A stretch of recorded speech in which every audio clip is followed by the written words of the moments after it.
Hello, welcome to your in-depth horoscope forecast for week commencing the 29th of June for the Sun or the Ascendant. If you've yet to subscribe to my channel, I'd be honoured if you did so now. Please click or tap on the bell notification symbol. Also, please join me directly on Twitter, where we can chat. My handle is @HoroscopeAce.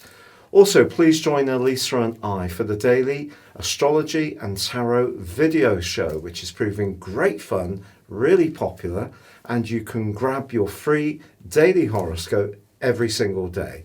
Please see the link for this beneath this video. So we begin this week with last week's quarter moon in the sign of Libra, providing a backdrop of energy throughout this one. With the Sun in the sign of Cancer and Mercury continuing to retrograde, what this is informing us is that we need to just be mindful around emotional considerations or our relationships, just to step back a little bit, keep a sense of logic and detachment, especially if someone disappoints us by not responding quite in the way we would like. Now, this is the week when Mars is going to start its long journey through the sign of Aries, which of course it governs. Now, this can be hugely positive, but it is going to be going through a near to 10-week retrograde, which begins in September, and it will be squaring up with the big three that from this week, with Saturn returning back to Capricorn, are located in that sign. However, initially, I think what Mars is going to do is fire us up, especially around our individual needs. It's also started to forge a very positive link with Venus, which pretty well goes on for most of this month. That's great if we want to connect with people in a way that's not been possible if you've been in a location where the lockdown has been particularly stringently applied. Now, this is also a week from Monday through to Wednesday when the Sun is sparkling beautifully with Uranus.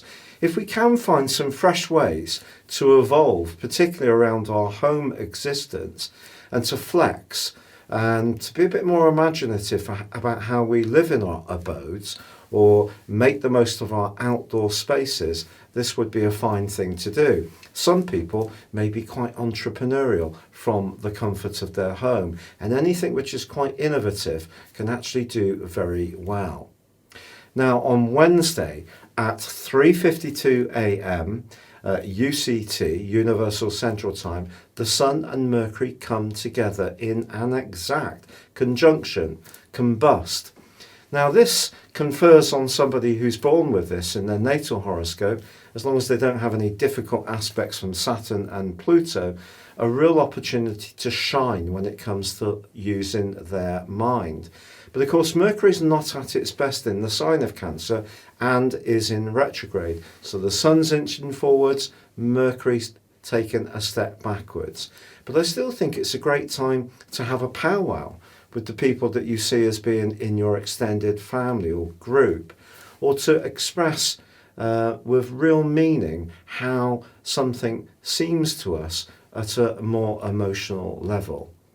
But it is true, as this week draws to a close, that Saturn does go back into that retrograde. Now, of course, Saturn is dignified in the sign of Capricorn. Its transit through that sign in the previous 2.25 years until the 21st of March is not necessarily in itself a bad thing. It's the fact that Jupiter and Pluto are really side by side in this sign. Jupiter's not at its best here, and this week they are inching closer. It's going to be by the 10th of July that they are absolutely exact.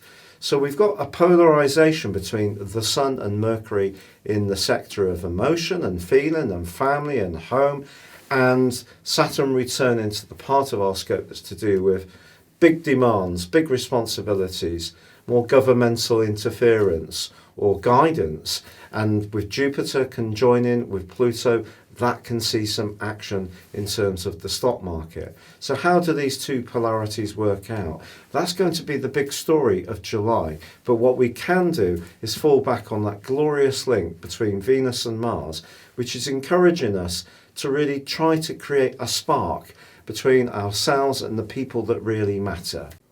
Your specific forecast, Leo, suggests there's quite a lot of energy going on in the background of your situation.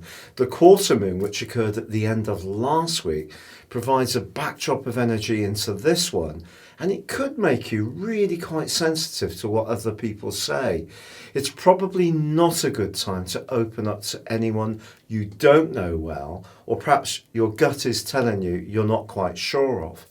Also, although the Sun is linking brilliantly with Uranus, which pushes you towards listening to your hunches, as the Sun comes together with the retreating Mercury on Wednesday, it may be a past memory or situation which gives you a little bit of a jar. Perhaps some information will come into the public domain that may be about you, but may be shared by an intermediary. That could make you feel a little bit uneasy.